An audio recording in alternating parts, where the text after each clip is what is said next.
Well, man, it is great to see you guys. Welcome to NorthStar. If this is your first time with us, my name's Daniel, and I'm so glad you're here. By the looks of everything, there's a lot of people on spring break, and if you're like me and you're here, then you're on spring broke, probably. So maybe that's why you're here. I'm not sure. Maybe you're leaving out after church. But it's going to be a great day. I want to welcome everybody in our chapel, everybody worshiping online, everybody on campus. It's going to be a great day. Hey, why don't you go on and grab your worship guide that hopefully you got when you came in. If you're online, you can download the notes there. Or if you have your NorthStar app, we have all the sermon notes and everything on the app, so you'll make sure you want to get that. So we're going to dive right in today. As Seth said, there's a ton of stuff coming up in the life of the church and the life of NorthStar, especially as we drive towards Easter. So much stuff coming up. And so we have something next Sunday that you're going to want to make sure to put on your calendar. You're not going to want to miss it. It's April 7th, a very important day. That's my birthday. I just write it down. Gifts. I like money. Peanut butter. It's my favorite fruit. I mean, so anything like that, send my way. So, and listen, you only turn 30 once. So, why are you laughing? That's why I'm turning 46. 46! It's crazy. Like Bonnie and I were talking the other day. I'm like, Bonnie, I'm going to be 46. So in like 14 years, I'm going to be 60. Some of you are saying I was 60 14 years ago. So I'm going to be 60 14 years. So it drives this question, okay, man, and we got to talking about this. Who am I going to be in 5 years, 10 years, 20 years? I pray to God I'm still here at NorthStar. I pray to God I'm still on this planet. And so it drives that question, who am I? And I think that those are great questions for us to ask. Because I think as a people group, as a generation, we do really good at living life right here. You know, taking care of the day-to-day, the today, okay, I got to get the kids to lacrosse practice, got to go to the grocery store, I got to go to work, we got a vacation coming up in a couple weeks, got to do those things that are around us.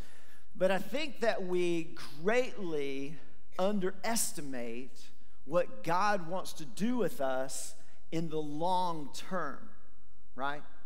But I think we greatly overestimate what we can do in the short term. And so why is that?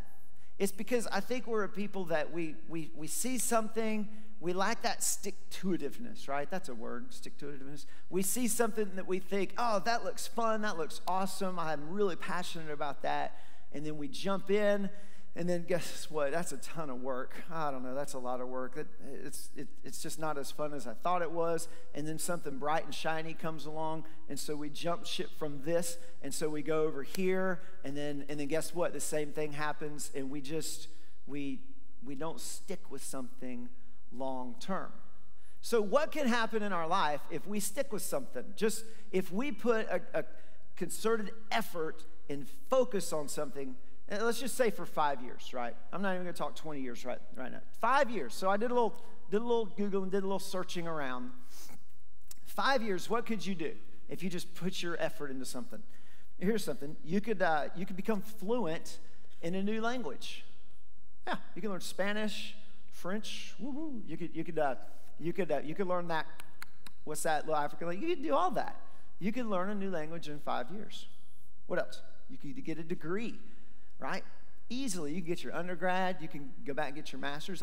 6 weeks I finished my master's. In 6 weeks I'm done with school, right? It took me 2.5 years, concerted effort. I got kids and a family. You could easily do that in 5 years. Thanks for the one person that went, woo. Pal, you've been through it. You could develop a whole new skill set. I mean, if you always wanted to learn how to be a plumber or a welder or just something, you could develop a whole new skill set in 5 years. You could master a sport in 5 years. Now, if you're over a certain age, please do not try certain sports, right? Don't go try, I'm 40, I'm going to be a football player. Don't do that. But listen, you could, a couch to a marathon, 8 months. 8-month training plan, you could go from never running to completing a marathon. So in 5 years, you could do an Ironman if you wanted. You could do you could do Iron Men, right? You could do a couple of those things. What else? Best one, you could become a Jedi Master. Listen, Luke Skywalker did not spend 5 years in that swamp with Yoda, right? You could do it much quicker than that. Oh, this is a good one. You could own a house buy a house, own a house, and to where it would be a good financial investment to sell it in 5 years, right? In this economy, you could do that. All right, so here's another thing. You could save $5 a day. That sounds like a lot, but what is $5? That's Starbucks, right? That's $5 at Starbucks. That's a latte, right? That's that thing you bought on Amazon yesterday that you don't need. So save $5 a day for 5 years. Guess what? You'll save $9,100. $9,100. Mine and Bonnie's cars combined aren't worth $9,100, right? So that's a decent little used car. Okay, you could read, if you read one book a month for 5 years, you could read 60 books in 5 years. You can impress all your friends with a new vocabulary, all kind of stuff. All right, here's a good one. If you only read 2 chapters of the Bible a day, 2 chapters, in 5 years, you could read the Bible through 3 times. 3 times. It's just 2 chapters a day. Did you know that Hoover Dam was built in 5 years? Somebody on our tech team told us earlier. Hoover Dam was built in 5 years because everybody had one mission, and they pointed that mission over a length of time, and they built Hoover Dam in 5 years. I can't take any credit for that, even though my last name is Hoover. What did Paul, the apostle, say about this? All right, let's look in Romans. Paul wrote this verse. I love it. I'm going to read it from the Message translation because I love how it writes it, and it's so poetic. Kind of gets to the point. It says this. It says, "But make sure that you don't get so absorbed and exhausted in taking care of all your day-to-day obligations that you lose track of time and doze off, oblivious to God." Okay, let's just take that statement right there. That could preach. That could be a whole sermon series. Don't get so concerned and consumed with your day-to-day obligations, with the stuff you got going on, that you doze off and lose track, become oblivious to what God's doing. What does he say? He says, the night is about over. Dawn is about to break. Be up and awake to what God is doing. God's doing great things. God is putting the finishing touches on the salvation work that he began when we first believed.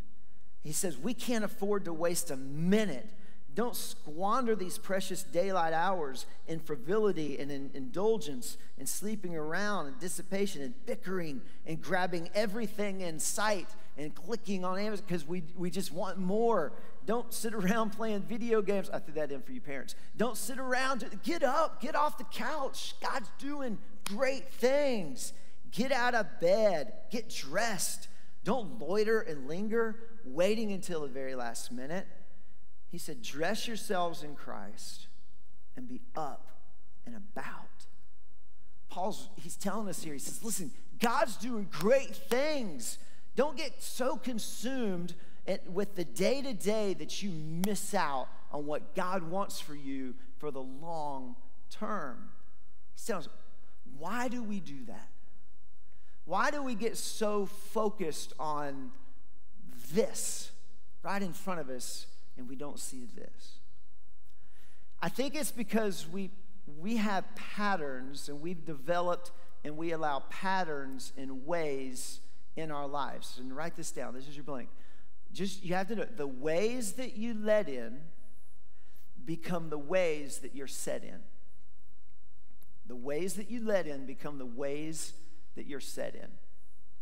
If you allow yourself to sit in this pattern, that pattern will take itself out the rest of your life.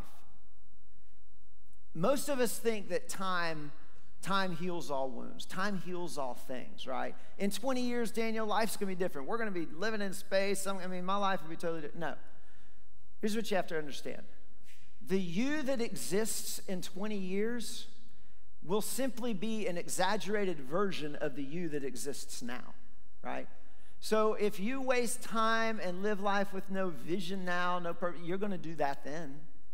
If you are mean and crotchety and don't like to share your stuff now, guess what? You're going to be meaner and crotchetier and don't like to share your stuffer more in 20 years, right? It's not going to change. here's what changes. Here's what brings about change.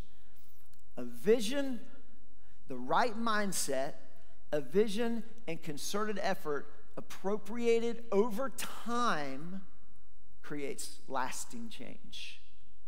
Let me say that again.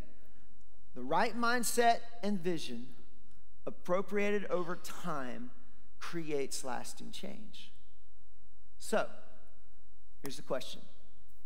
How do we get out of these ways and patterns that we're in and develop this mindset, this correct mindset that the Apostle Paul is talking about? All right? So here's what we're going to do. Today is what we call a standalone message. We just got finished with a series on Hebrews. In a couple weeks, we're going to start another series. So I got to pick today's message. I get to do whatever I want, right? So I'm going to give you three points, 3 steps on how to do this. And then it's going to be your job, if you want to, the rest of the week to make this happen. And I'm going to tell you how to do that at the end of the service. But here's the first thing. The first thing you have to do to change that pattern and change that way is you have to know your mission. What is your mission? What's your mission? Or you can write this, what on earth am I here for? So many of you work for organizations or you work for companies that have a mission statement, right? If you work for Cobb County Schools, that school system has a mission statement. My brother works for Chick-fil-A. Their mission statement is to make a chicken sandwich that is more addictive than any substance on earth, right? I think that's it. Actually, I think it's probably more noble than that. But I work at NorthStar. So our mission here at NorthStar is to what? Help people find their way home. That's why we exist. And if something comes our way that doesn't align with that mission, guess what? We don't do it. That's what sets our agenda. Help people find their way home. Here's the problem. Most of us spend 8 hours a day, 40 hours a week working for an organization to help them meet their mission. And then we come home, and guess what? We don't have a personal mission, so we just try to attack life as it comes. I'm just going to try to handle whatever's coming my way as it comes my way, and there's no greater mission. We help an organization meet theirs, but we don't have a mission for ours. So we have to know your mission. Our mission statements, you've heard of mission statements. It's a concise, short statement that sums up why God put you on this earth. And if you're a Christian, if you're human, God put you on this earth for a reason. So, are there mission statements in the Bible? There are mission statements throughout the Bible. I want you to just read a couple of them. Here's one of them. Let your light, now Jesus said this in Matthew, let your light shine before others so that they may see your good works and give glory to God, your Father, who is in heaven. Man, what a great mission statement.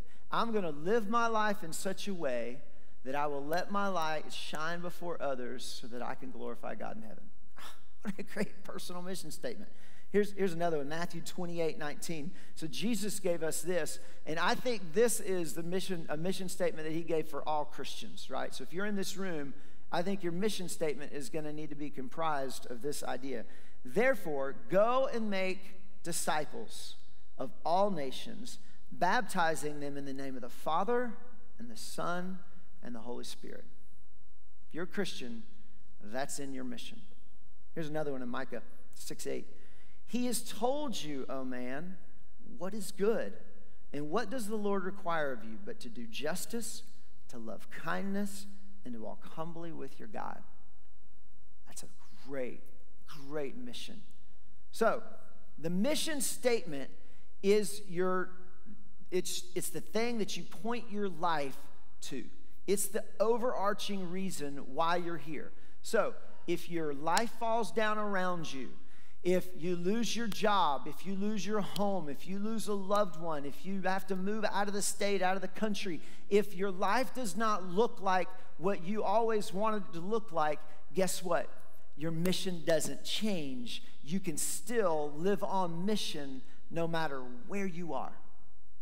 It's your guiding point that God sets for your life, why he puts you here on earth. So, if that's that, if that's your mission, it's the why, then how do we reach that mission? A good mission statement has three things, okay? What is it comprised of? Here's the first one. It's comprised of who you are, why you are here, and what are the principles that will guide your life. It's comprised of who you are, why you're here, and what are the principles that will guide your life. It's not what am I doing, what am I gonna do. Your mission, your purpose is the why behind it. B, here's the second one. God has a common mission for all Christians. So I just want you to know, right? You didn't invent yourself. You didn't create yourself. So you can't just derive and come up with your own mission, okay? I can't go, oh, okay, in my life, I want to travel to these many countries, and I want to make a bunch of money, and I want to be happy, and no. God is the only one that can set the mission for your life, and he's already done that through Scripture. So let's see. God's common mission for all Christians involves loving God and loving others. It involves loving God and loving others. Your mission, if you're a Christian in this room or on our campus or online, is not about yourself. It's not about yourself. It's about loving God and loving others. So however God writes that sentence for your life, it's comprised of those two things. Look at John 14:6. Jesus said to him, he said, I am the way and the truth and the life. No one comes to the Father except through me. That's about Jesus. That's about him. Romans 14. Now, I think if we went to the Apostle Paul and we asked him what his mission was, I think this verse reveals to us what Paul's mission in life was. He said this, or what his purpose was. He says, for none of us lives to himself, and none of us dies to himself. For if we live to the Lord. And if we die to the Lord.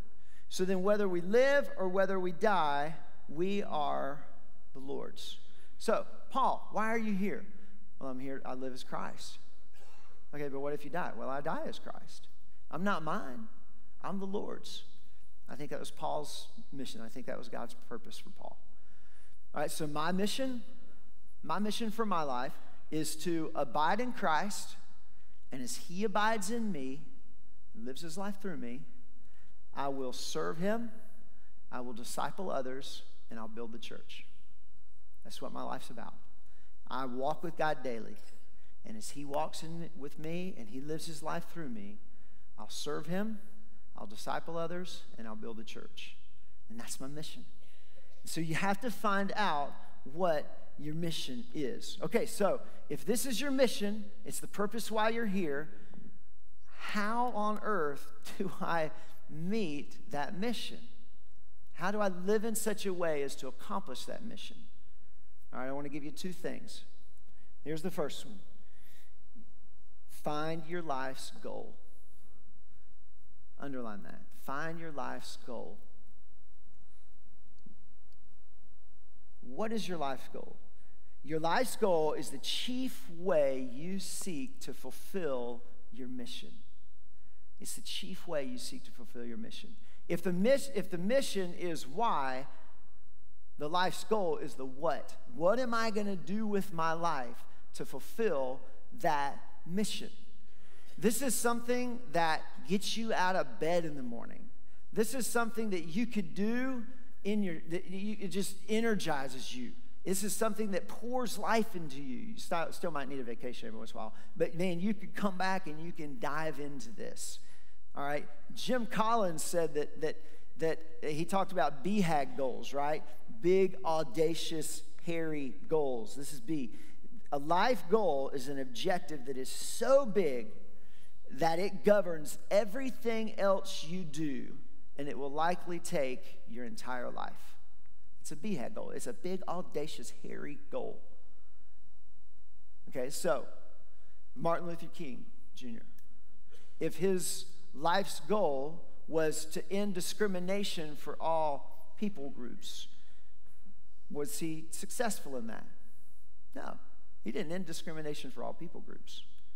But was he successful in life? Absolutely. He put a major dent in it and inspired others to do it because he was living on mission. Here's the thing about a life goal. If you pass from this earth and you have not fully fulfilled your life goal, you're still very successful because you're living on mission pointing towards that. I met with a lady a couple weeks ago when we were working through this. And over the past month, I wrestled with whether this was a message I needed to do. And then in the course of a week, I had 3 people in my office with, I just need purpose. I don't know what my purpose is. And so I'm working with this lady, and she's 70 years old. And we're talking about life goals. And she said, Daniel, I'm 70. I don't have a lot of time left. I said, well, you better get on it. Maybe your life goal is that everybody in your neighborhood hears about Jesus Christ from you. That's a life goal. That's a great goal. What has God put in your life? Why has he put you here? And how are you going to fulfill that?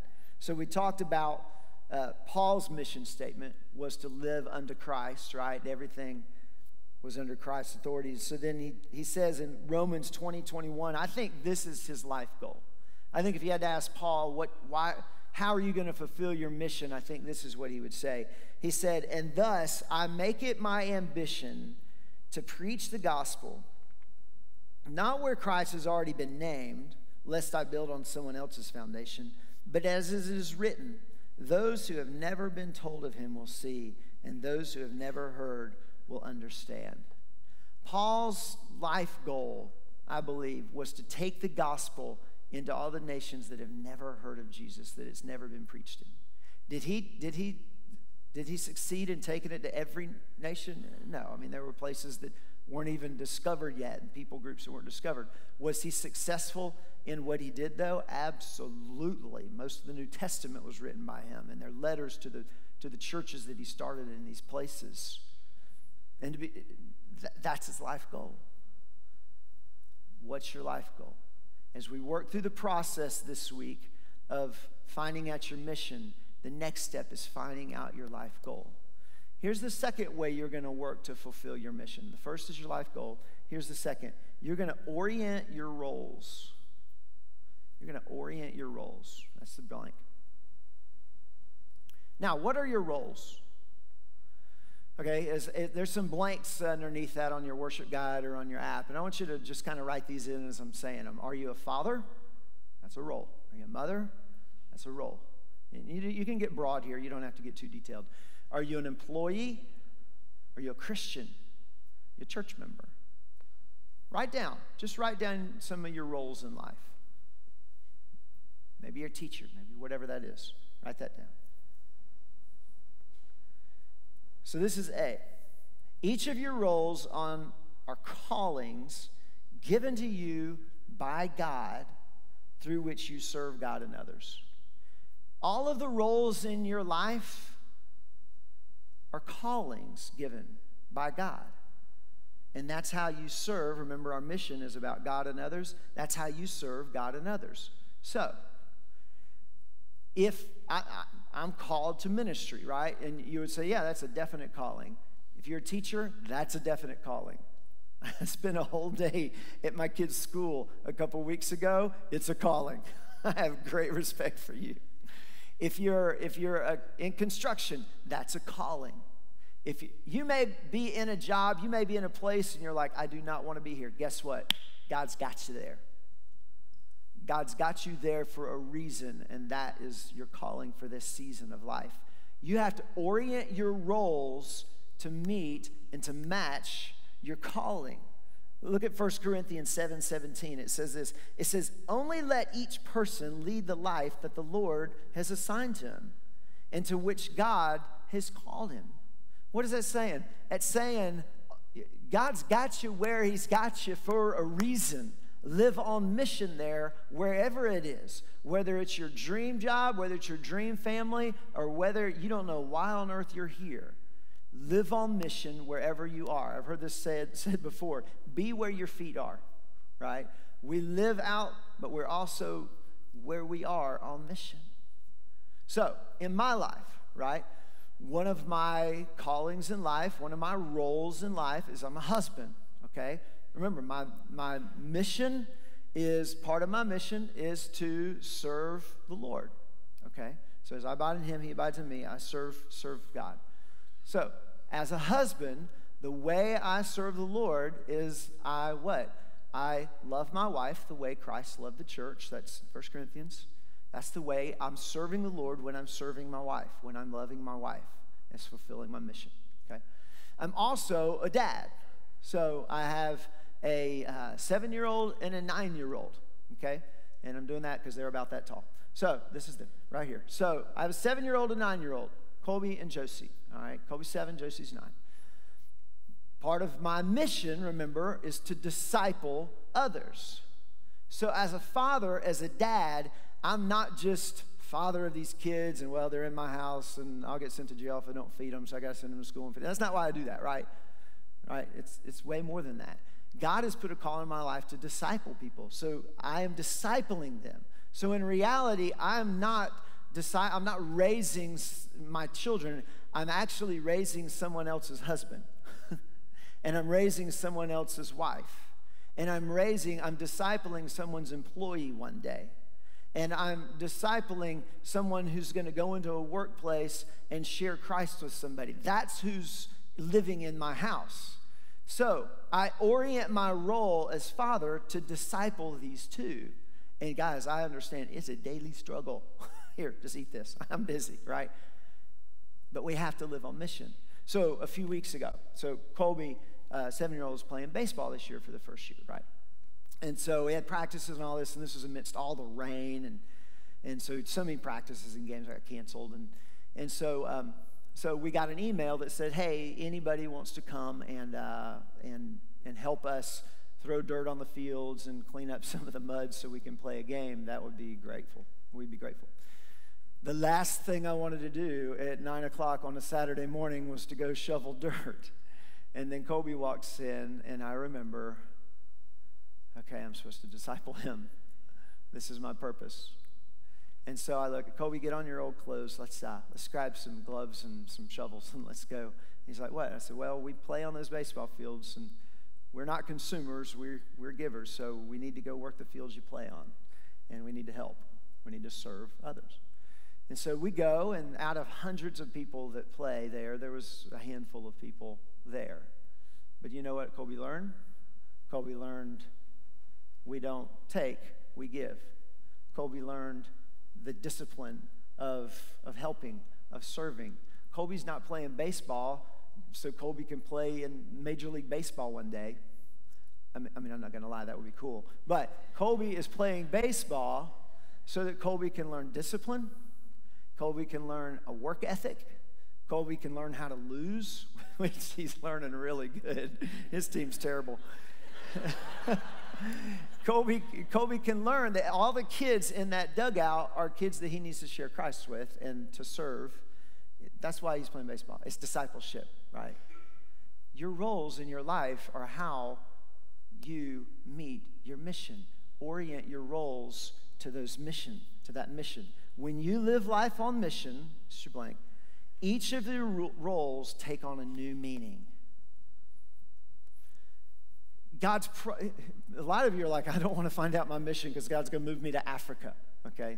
It's probably not going to happen. It could. I've known that. But God's got you where he's got you because he's got you there for a reason. Find out that reason. Orient your roles to that mission. Listen, it'll make going to work a whole lot different because now there's a purpose behind it. You're not just earning a paycheck. There are people in your neighborhood that you do not like. You're going to have to like them. Because you're on mission. Josie had a little girl sitting at her table at school, and she's like, this girl gets on my nerves, I don't know. And the girl's not a Christian. We said, Josie, Scripture says we have to bear with the actions of unbelievers because we're Jesus to them. Guess what? Josie bought her a Bible. She put together a bag. She took it to her. She invited her to church. And that little girl's now one of her best friends. Life on mission. Orient your roles to your mission. What would it look like if every one of us in this room and everyone online lived on mission? What would that look like? what would the city of Ackworth and Kennesaw look like if we all loved God and loved others and we focused our roles and goals on that mission? I want us to get a visual. I want you to help me with something. A little group project, okay? So if you're in the chapel, if you're watching online, I want you to do this. Stand up with me. Stand up. All right, now, I want you to close your eyes. Now, for this to work, you've got to close your eyes. I know it's kind of weird. No one's going to mess with it. Just close your eyes. And I want you, everybody in the room, with your eyes closed, I want you to point to the direction that you think is north. Point to the north. Everybody has to point. You have to take part. Point to the north.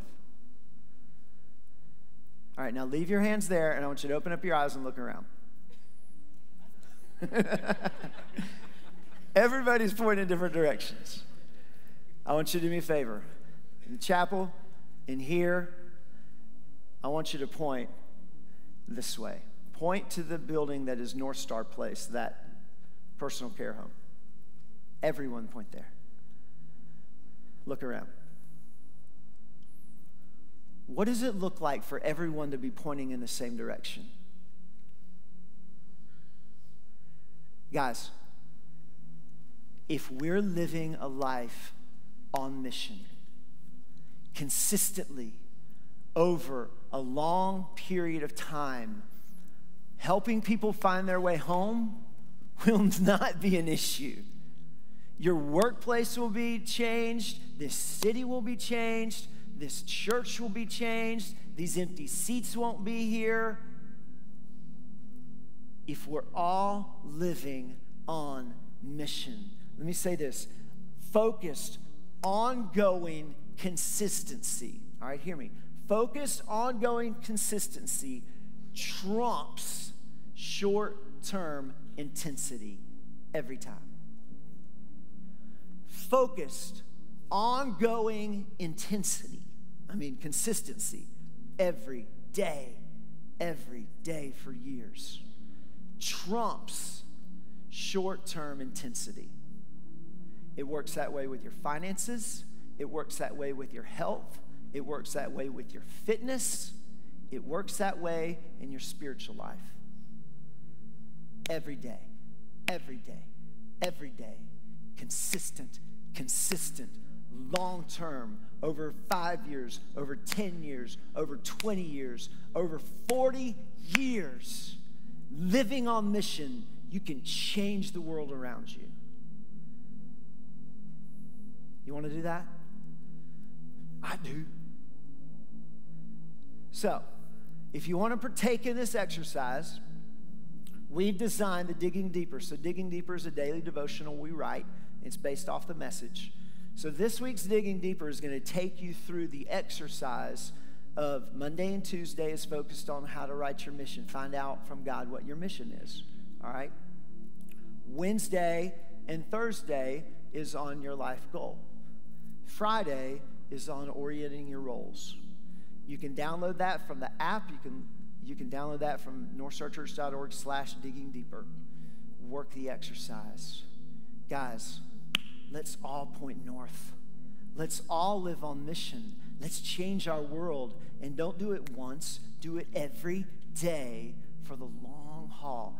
Why is Mike Lynch so successful? Because he moved to this community over 20 years ago, and he dedicated his life to the people of Ackworth and Kennesaw, and he loves them every day for 20-something years. And guess what? In 14 years, he's going to be 64, and he's going to be loving on people here, right? Let's do this. Let's do this. You pray with me? Father, I know you put us on this earth for more than just today. And God, we got to buy groceries. We got to pay the bills. But God, there's a bigger purpose. And God, I pray for the people in this room that they will seek you wholeheartedly this week to find their purpose, to find what you have for their life goal, and then, God, to orient their life to that. And God, they'll see amazing things happen. There's some people in this room that has never followed Christ. You're like, I didn't know God had a purpose for my life. Let me tell you your purpose. If you have never invited Jesus Christ to come into your life and be your Lord and Savior, God's purpose, your next step for you, is to invite him into your heart.